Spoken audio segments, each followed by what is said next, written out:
გორის მერმა კოტე ბუზალაძემ დღეს 2 ახალი მოადგილე დანიშნა. მანამდე კი ნებართვა მოადგილის ვაკანტურ პოზიციაზე სააკრებულოს თხოვა. პირველ მოადგილედ იოსებ მაზმიშვილი დანიშნა, რომელიც მერიაში ეკონომიკის სამსახურის უფროსის პოზიციას იკავებდა.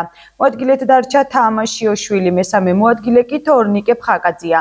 რატომ გახდა საჭირო მოადგილეების რაოდენობის გაზრდა და ამ სხვა კითხვებით ტრიალეთი გორის მერს დაუკავშირდა, თუმცა მას ჩვენი ზარისთვის არ უპასუხია. საკრებულომ კი რიგგარიშეს ხდომაზე მოადგილეების სახელფასო სარგოზეც იმსჯელა. მერის მოადგილის ხელფასი 5125 ლარი იქნება.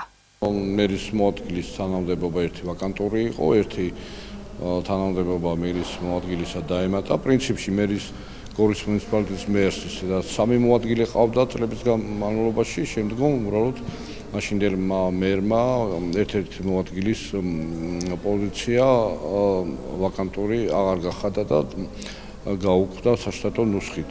პრინციპში დაუბრუნდა ისევ იმ სტატუსს და ჩვენ საკრებულოს ხდომაზე მივეცით თანხმობა საშტატო ნუსხაში ცვლილება შესულიყო და მერს ყოლოდა 3 მოადგილე კვლავ. დღეს ბატონმა მერმა, ბატონმა კოტე ბუზალაძემ წარადგინა სამსახურის ხელმძღვანელებთან და აიპ-ის ხელმძღვანელებთან ადმინისტრაციასთან 3 მოადგილე. პირველ მოადგილედ დაინიშნა ბატონო იოსებ მაზმიშვილი, რომელიც ბოლო პერიოდში მერიის ეკონომიკის სამსახურის ხელმძღვანელობდა. ძალიან წარმატებული, განათლებული ახალგაზრდა კაცი, რომელსაც კერძო სექტორში მუშაობის ბევრი გამოცდილებაც აქვს.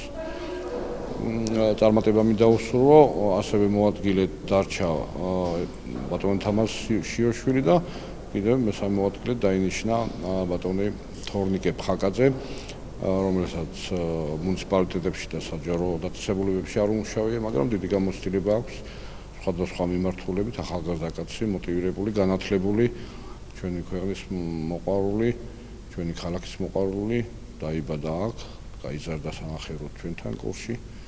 აქ ყავს მის ოჯახის წევრები, მეუღლეც აქაური ყავს, დედაც და მინდა გუნდს მთლიანად მერს და მოადგილეებს, მთელს სამსახურებს, რა თქმა უნდა ჩვენ გუნდურად ვიმუშავებთ სამომავლოდაც, წარმატება უსურვო ჩვენი მუნიციპალიტეტის მოსახლეობის საკითხი დგავთ.